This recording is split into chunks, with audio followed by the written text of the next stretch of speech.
For Leaving Cert Maths, this is my last minute study advice.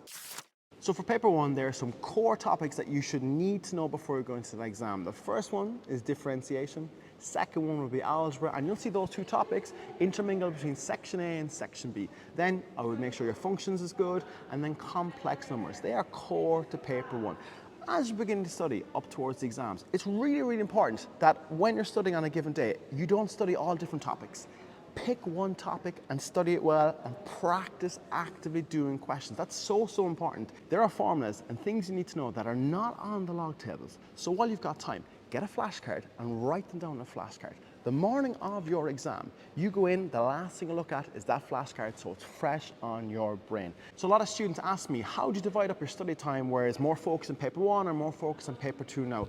I always tell students, right now, focus just on paper one topics. That's the first exam.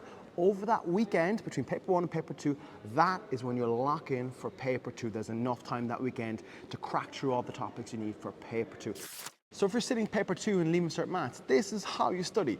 I would really focus on doing individual chapters. There are like 5 core chapters that exam. You're talking trigonometry, statistics, probability, the line, the circle. They are core to paper 2. And I would take them individually, study for 40 minutes per topic, test yourself on 3 or 4 different exam questions. If you get something wrong or you don't know the answer, go and check. That is how you learn.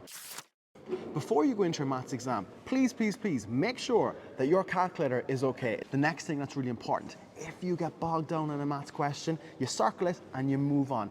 Do not waste time getting stuck on an individual question.